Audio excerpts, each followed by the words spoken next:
পৰা নাই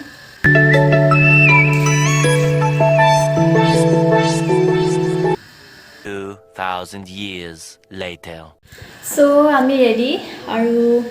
যাবলৈ ওলাইছো আৰু এতিয়া কেনেকুৱা লাগিছে আমাক জনাব নাপাহৰিব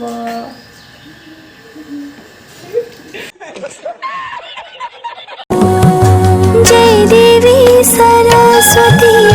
देहु वरदान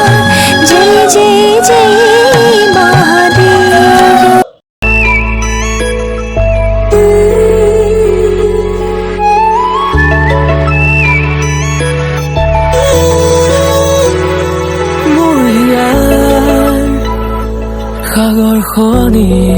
ইয়াত পূজা কৰি মেলি তাৰ পাছত গ'লো আমি যোৰহাট মৌবন্ধা স্বৰ্গদেউ চাউলুং সুকাফা ক্ষেত্ৰলৈ আৰু দেখিছে ইমান ধুনীয়া ভিউটো আৰু আমি ইয়াত প্ৰথম সোমাবৰ কাৰণে ইয়াত টিকেট ল'ব লাগে আৰু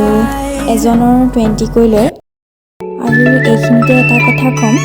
যিদৰে চিনেৰীটো ধুনীয়া ইয়াৰ ঠিক তেনেদৰে আমি যিদিনা গৈছিলোঁ সেইদিনা ধুনীয়াকৈ ইয়াত ক'ভিড প্ৰট'কলো মানি চলা হৈছিলে তেওঁলোকে ইমান ধুনীয়াকৈ সকলো মানুহক চোৱা চিতা কৰিছে আৰু সেইবাবে ভাল লাগিল খুবেই আৰু এই ভিডিঅ'টোৰ জৰিয়তে তেওঁলোকক অশেষ ধন্যবাদ জনাইছোঁ সেইদিনা সৰস্বতী পূজা বুলি বহুত মানুহ ওলাই আহিছে আৰু তেওঁলোকে ইমান ধুনীয়াকৈ ডিচিপ্লিন অনুসৰি কামবোৰ চলাই নিছে খুবেই ভাল লাগিলে কাৰণ যিহেতু এতিয়া পৰিস্থিতিটো ভাল নহয়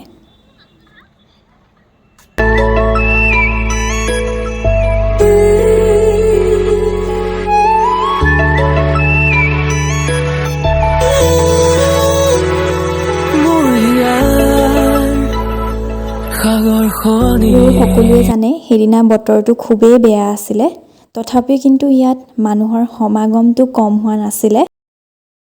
আৰু এনেকৈ আমি সেইদিনা সময়খিনি পাৰ কৰিলোঁ ফটো তুলিলোঁ তেন্তে বলকচোন চাই লওঁ কেইখনমান ফটো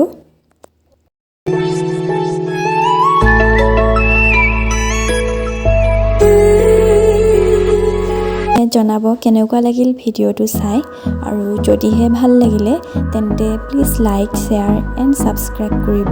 নাপাহৰিব আৰু শেষত আকৌ এবাৰ মই ধুনীয়াকৈ দেখাই দিছোঁ আপোনালোকক গোটেই এৰিয়াটো কিমান ডাঙৰ আজিৰ ভিডিঅ'টো আছিল ইমানে ভাল লাগিলে ছাবস্ক্ৰাইব কৰি দিব থেংক ইউ